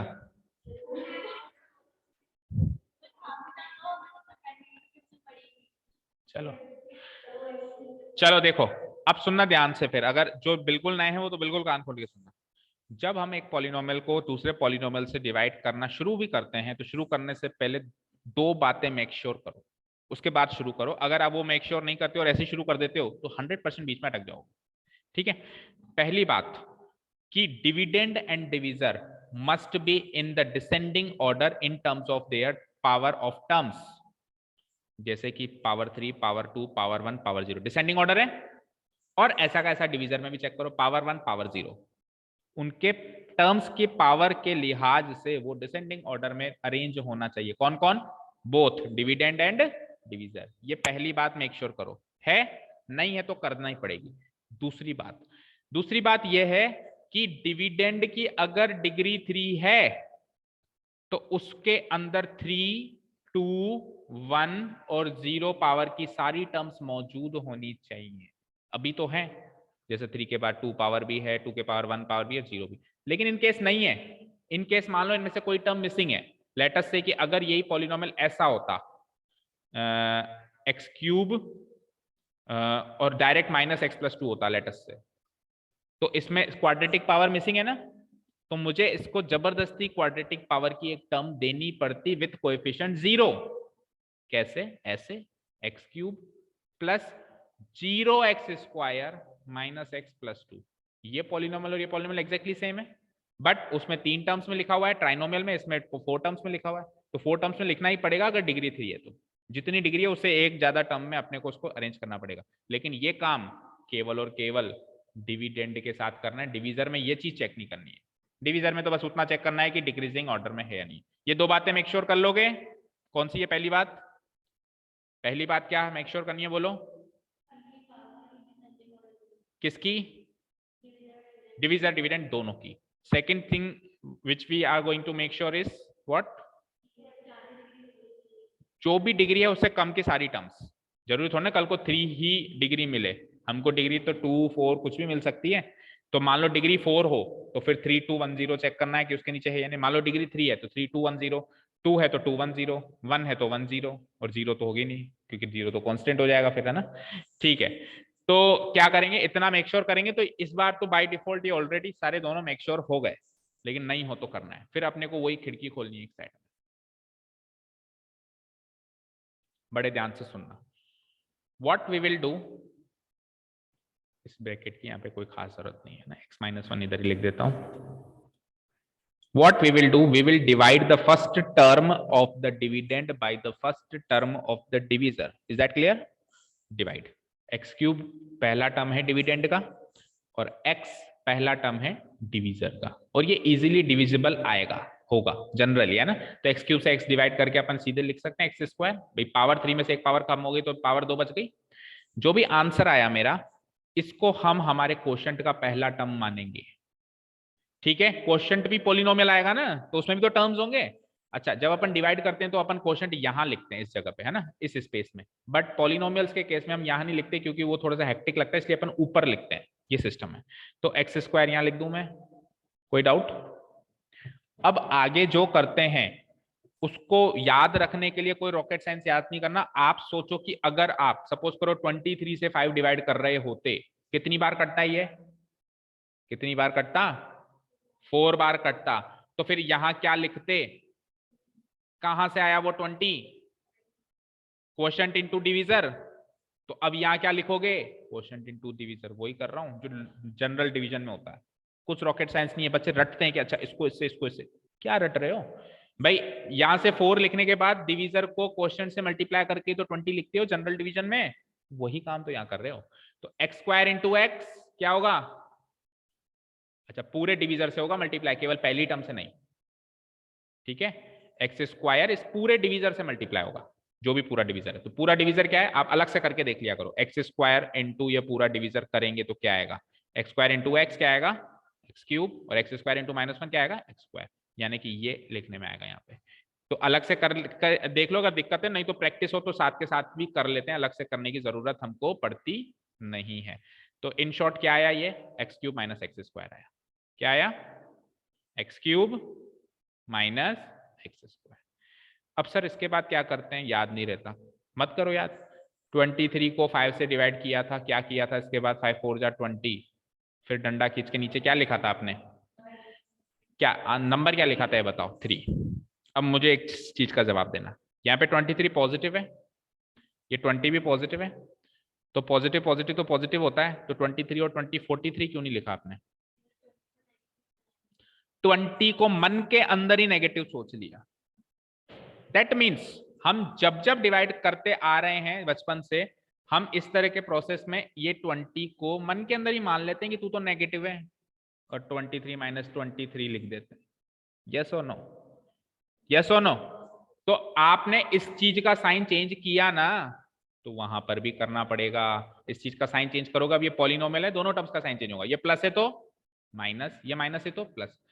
इस स्टेप को एक्स्ट्रा याद करने की क्या जरूरत है, वो चीज तो आप वहां पे भी करते हो कि नहीं करते हो। बस ये है कि मैं यहाँ पे लिखता नहीं हूं, जब मैं जनरल डिवीजन करता हूं तो मैं सीधे 23 और 20 और यहाँ पे 3 लिख देता हूं, मैं इससे लिखता नहीं हूं कि ये माइनस साइन चेंज हुआ है, ये चीज मैं लिखता नहीं हूं, बट मन के अंदर मान लेता हूं कि चेंज हुआ है, और 23 माइनस 20 क्या हो जाता है, 3 हो जाता है। और पॉलिनोमियल्स के केस में मैं साफ साफ लिख के बताता हूँ, चीज तो वही चल रही है, नहीं चल रही क्या। अब सुनो, अगर आप इसको अलग से लेके जाओ तो ये बिल्कुल क्रिस्टल क्लियर हो जाएगी। क्या करना होता है, ऊपर वाले में से नीचे वाला माइनस करना होता है। चलो पहले तो मैं अलग से नहीं लेके जा रहा हूं और ऐसे ही लिख रहा हूं, एक्स क्यूब में से एक्स क्यूब गया तो कट गया, -2x² में अब ये माइनस नहीं रहा बेटा, अब ये प्लस बन चुका है, याद रखना। तो -2x² में प्लस x² जोड़ेंगे तो क्या आएगा, तो देखो अलग से रख के देख लिया करो, -2x² प्लस x², -2 + 1 क्या होता है, -1 होता है, तो क्या आएगा, -x² आएगा। ठीक है, इससे भी याद नहीं हुआ तो एक चीज और हिंट के तौर पे ले लो, x² है तो आंसर x² में ही आएगा, कुछ भी हो जाए। अब केवल इनके कोएफिशिएंट सॉल्व कर लो, इसका कोएफिशिएंट -2, इसका कोएफिशिएंट +1, व्हाट इज -2 + 1, -1, तो -x²। इजी, समझ में आया, x² तो आंसर तो x² में ही आएगा भाई। एक बैट में 3 बैट जोड़ेंगे तो आंसर 4 बॉल थोड़ा आएगी, आंसर बैट में ही आएगी। ठीक है, तो एक इतने x² में उतना x² जोड़ेंगे तो आंसर भी x² में ही आएगा। ठीक है जी, तो मैं लिख देता हूं यहाँ पे क्या आया था मेरा, इसको सॉल्व करने मैंने, अब उसके नीचे कुछ है नहीं तो वो टर्म एज इट इज आ जाएगी भाई, यहाँ पे 0 एक तरीके से, तो 0 0 से सॉल्व होकर वो ऊपर वाली टर्म एज इट इज आ जाएगी, -x एंड +2। कोई डाउट, यहां तक कोई डाउट, नो। अब कंफ्यूजन ये भी होता है कि सर इसको यहीं पे स्टॉप करके इसको रिमाइंडर मान ले क्या, या फिर और आगे सॉल्व करें।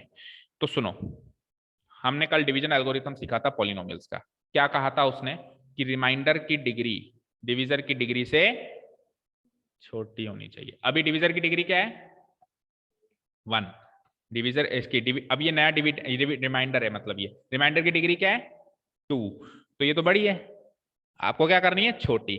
तो देखो ये छोटी हुई क्या, देखो 3 से 2 हुई ना, पुराने डिविडेंड की 3 थी, अब नया डिविडेंड इसको मानोगे तो 2 हुई, दैट मींस ये छोटी हो रही है, यानी कि अब मैं एक और बार कर दूं तो और छोटी हो जाएगी, और एक और बार कर दूं तो और छोटी हो जाएगी, तो यानी कि एक और बार करना पड़ेगा छोटी करने के लिए, क्योंकि साफ साफ दिया हुआ था कि रिमाइंडर की डिग्री डिवीजर की डिग्री से छोटी होनी चाहिए। तो अब बाद में क्या करेंगे, वही काम करेंगे जो ऊपर के, उसी स्टेप को रिपीट करेंगे। अब नया डिविडेंड ये है तो नए डिविडेंड की पहली टर्म उठाओ और डिवीजर की पहली टर्म तो वही सेम ही रहेगी, उससे डिवाइड करो, इसको डिवाइड कराओ तो माइनस आएगा, और x² से x डिवाइड हुआ तो x, तो जो आंसर आया वो क्वोशंट का हो गया अगला टर्म, माइनस में आया तो माइनस में ही लिखना माइनस एक्स, और वो का वही स्टेप रिपीट करो कि इसको अब पूरे डिविजर से मल्टीप्लाई करो माइनस एक्स को, तो minus x into x minus का x square, minus x into minus one plus का एक्स। एक चीज और, जब अपन इसको मल्टीप्लाई करते हैं तो जो भी मेरी टर्म्स बनती है वहां पे अरेंजमेंट भी बहुत इंपॉर्टेंट है। जैसे minus x into x minus का एक्स स्क्वायर आया ना, तो ये जो टर्म है ऊपर एक्स स्क्वायर के नीचे ही नोट होनी चाहिए। ऐसा नहीं कि ये टर्म इधर नोट कर ली, ये टर्म इधर नोट कर ली।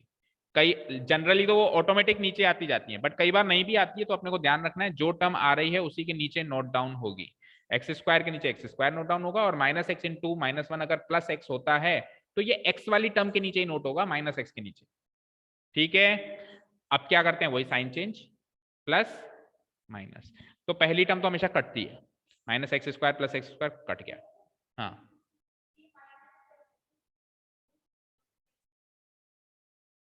साइन चेंज क्यों नहीं करूंगा, तो माइनस माइनस ही करूंगा ना जो। बेटा साइन चेंज करना है, ऐसा नहीं चेक करना है कि अगर सेम है तो नहीं करें और सेम नहीं है तो करें, ये चेक नहीं करना अपने को हर हाल में चेंज करना है। मतलब ऑप्शन नहीं है हमारे पास कि चेंज करें या नहीं करें, हमेशा करना है। भाई अगर मैं डिवाइड करता हूं 23 डिवाइडेड बाई 5 और 420 आता है, तो मैं ऐसा करता हूं कि सर एक बार तो कर लो और अगली बार मत करो, हमेशा साइन चेंज होता ही है ना, हमेशा 3 आता है आंसर, कभी 43 आया क्या आज तक आंसर?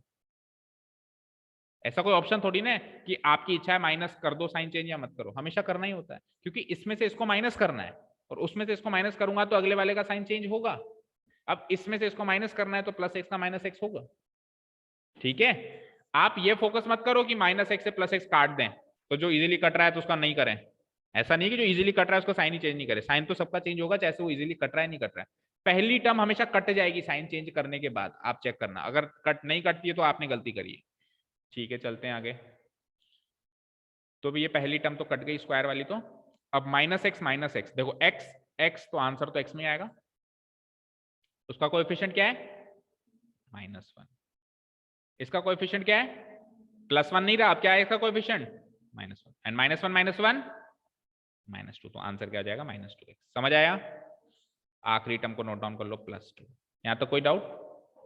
अब रिमाइंडर की डिग्री क्या बची, इस समय रिमाइंडर की डिग्री क्या बची 1 है ना, और इसकी डिवीजर की डिग्री क्या है 1, तो छोड़ दें, हो गया काम। अभी भी नहीं हुआ, अभी तो बराबरी करिए, छोटी होनी जरूरी है, रिमाइंडर की डिग्री छोटी होनी जरूरी, यानी कि ये तो पता चल गया कि एक स्टेप और बनेगी। एक बार कह रहे थे ना, खुद ही तो कह रहे थे आपकी 7 बजे कहीं जाना है आज, तो जीमना भी है। मेरे लिए कह देना कि सर ने रोक लिया था, पढ़ा रहे थे, फिर कुछ नहीं कहेंगे। ठीक है, -2x + 2, तो एक बार और रिपीट करेंगे, -2x इस नए वाले डिविडेंड की पहली टर्म डिवाइडेड बाय वही डिवीजर की पहली टर्म तो हमेशा सेम रहती है, x x कट के क्या आएगा -2 will be the last term of the quotient. Multiply करो -2 को टोटल डिवीजर से, तो -2 into x -2x and -2 into -1 plus का 2, change the science, plus minus ये भी कट गया, और देखो भाई +2 -2 ये भी कट गया, कट गए। अच्छा, वैसे तो रिमाइंडर हमेशा कट जाए मतलब 0 बचे ऐसी कोई गारंटी नहीं होती, लेकिन इन फैक्टराइज करने वाले क्वेश्चन में यहाँ पे रिमाइंडर 0 बचता है, इसकी गारंटी होती है। क्यों? क्योंकि you are dividing a polynomial by its factor, तो किसी को किसी के फैक्टर से डिवाइड करें तो रिमाइंडर कभी नहीं बचता। बचता है क्या? जैसे 8 को 2 से डिवाइड किया तो 8 2 उसका फैक्टर है तो 4 आंसर आ जाता है ना, लेकिन 7 को करो जरा 2 से, तो 7 2 का फैक्टर नहीं है, तो हमेशा रिमाइंडर बचेगा, 3 तो क्वोशिएंट आएगा और 1 रिमाइंडर बचेगा, इसको करोगे तो रिमाइंडर बचा ना कुछ ना कुछ। तो इस वाले केस में रिमाइंडर 0 ही बचना चाहिए, अगर नहीं बचता है इन केस तो समझ लेना हमने कोई ना कोई गलती कर दी, बट इसका मतलब ये नहीं है कि हर सारे डिवीजन में रिमाइंडर 0 बचता है, दोनों बातें याद रखना है ना। चलो जी, तो ये क्वोशिएंट जो आया है ये मेरा दूसरा फैक्टर है, ये तो पहला फैक्टर हो गया था और ये दूसरा फैक्टर है, ठीक है। तो 2 फैक्टर्स आ गए हमारे पास, लेकिन हमारा टारगेट है 3 फैक्टर्स। अब तीसरे पड़ाव की तरफ, तो उसके लिए मैं एक बार पॉलिनोमियल को लिख लेता हूं, और अब तीसरा पड़ाव आपने अभी अभी किया है स्प्लिटिंग द मिडिल टर्म, तो फटाफट से हो जाएगा। बोलो ओरिजिनल पॉलिनोमियल बोलो एक बार फिर से, चीजों को वाइंड अप करते हैं एक बार। ओरिजिनल पॉलिनोमियल बोलो, नहीं पता, x³ - 2x² x³ - 2x² minus x plus 2। इस पॉलिनोमियल को मैंने हाल फिलहाल दो पॉलिनोमियल में स्प्लिट कर रखा है। एक पॉलिनोमियल आया मेरा x माइनस वन, मतलब फैक्टराइज कर रखा है, सॉरी स्प्लिट नहीं। पहला फैक्टर आया था मेरा एट एंड ट्रायल से x माइनस वन, डिवाइड करने से दूसरा फैक्टर क्या है, x square minus x minus two, x square minus x minus two. यहां तक तो मैंने कर रखा है। अब क्या करूंगा, इसको डिवाइड कर दूंगा दो में, तो हो जाएंगे तीन फैक्टर्स। और इसको डिवाइड करने के लिए कोई खास चीज मुझे नहीं करनी है, वही करनी है स्प्लिटिंग द मिडिल टर्म, जो इससे पिछले वाले क्वेश्चन में मैं कर रहा था। उसके लिए खिड़की खोल देते हैं यहाँ पे, a प्लस बी और a इंटू बी और a और b। बोलो भाई, a प्लस बी की जगह क्या रखूंगा, मिडिल टर्म का कोएफिशिएंट, तो माइनस एक्स का कोएफिशिएंट माइनस वन। प्रोडक्ट में क्या रखूंगा, वन इंटू माइनस टू यानी कि माइनस टू। चलो दो नंबर्स बताओ, उसको भूल जाओ, इधर आ जाओ, दो नंबर्स बता दो फटाफट से। देखो सम नेगेटिव आ रहा है तो बड़ा नंबर तो रखो नेगेटिव, छोटा नंबर रखो पॉजिटिव। माइनस टू वन या माइनस टू और minus two plus one minus one, fine. चलो करते हैं स्प्लिटिंग द मिडिल टर्म। यहाँ पे लाइन लिखनी होती है आपको, splitting the middle term we get, जब आप आंसर करोगे एग्जाम में। देखो x माइनस वन को तो छेड़ना ही नहीं है। अब यहाँ पे एक बड़ा ब्रैकेट लगा देता हूं ताकि जो भी कैलकुलेशन हो बड़े ब्रैकेट में होती रहे, ठीक है। तो पहली टर्म एज इट इज, दूसरी टर्म को स्प्लिट कर दिया, किसमें स्प्लिट होगी, minus two x plus one x, one x का मतलब x, और आखिरी में क्या है, माइनस टू, ठीक है। अगली स्टेप में मैं क्या करूंगा, इन दोनों में से कॉमन लूंगा, तो x square minus two x में से x कॉमन आ जाता है, क्या बचता है, x माइनस टू, राइट। और प्लस माइनस, आगे भी प्लस माइनस, तो प्लस का वन कॉमन ले लो ताकि x माइनस टू यहां से भी कॉमन बच जाए। अब again x minus two common ले लो, तो x माइनस वन, और यहां से कॉमन लूंगा मैं x माइनस टू, और बचेगा क्या, x प्लस वन, ठीक है। अब इस ब्रैकेट का कोई रोल नहीं है, हटा दो। नेक्स्ट स्टेप में तीनों फैक्टर साथ में लिख दो। पहला फैक्टर x माइनस वन आया था, दूसरा x माइनस टू आया, और तीसरा x प्लस वन आया है। This is your final answer. ये है इसके तीन फैक्टर्स। ये क्यूबिक पॉलिनोमियल पूरी तरह से फैक्टराइज हो गया। बचे हुए दो फैक्टर्स देखो क्या है, x minus two x plus one. इसका मतलब हम हिट एंड ट्रायल थोड़ा सा और लगाते तो ये वाला और ये वाला फैक्टर भी हमको हिट एंड ट्रायल में मिल जाता। भाई बराबर दो तक तो p ऑफ टू तो चेक करते, तो p ऑफ टू जीरो आ जाता तो कह देते सर x माइनस टू एक फैक्टर है। और देखो वन चेक किया था लेकिन माइनस वन चेक ही नहीं किया था हमने, क्योंकि हमारा वन में ही काम हो गया था। तो अगर अपन माइनस वन और चेक कर लेते तो उससे ये हो जाता कि एक्स प्लस वन भी फैक्टर है। लेकिन इसका मतलब ये नहीं कि तीनों हिट एंड ट्रायल से निकालने हैं हमको, हिट एंड ट्रायल से निकालना तो एक ही है हमको। बट मैं बता रहा हूं अगर अपन ने वन की जगह सीधे पहले टू लगा दिया होता तो भी अपने को मिल जाता एक फैक्टर, ठीक है, क्योंकि इजी लेवल देता है वो, मिलने वाला ही देता है वो, one minus one two minus two पे मिल जाता है। क्लियर है सभी को, जो भी सुन रहे हैं? ऑनलाइन भी कोई है क्या, बचा है क्या, बचे हैं भाई? हाँ जी, यस सर है। ठीक है। तो टाइम हो गया, नहीं तो एक क्वेश्चन और करवाते। आप सेकंड थर्ड एंड फोर्थ करके मुझे सेंड करेंगे। कब करोगे? नहीं पुराना नहीं, परसों। क्यों परसों नहीं करना है? परसों तक तो चीजें बहुत बदल जाएंगी, कल नया टॉपिक सिखाएंगे। कल की क्लास से पहले पहले करना है। हाँ ये तीनों ही, बाकी तो आप कर लोगे। ये बाकी सब करने में तो आपको, लेकिन ये तीन तो मुझे पर्टिकुलरली सेंड करने, बाकी करो मत करो, ये तीन सेंड करोगे, ठीक है। फिफ्थ का सेकंड, हाँ कल का टाइम जो है अभी बताते हैं ग्रुप में, जाओ। Thank you so much for listening to us, have a nice day, keep learning and bye.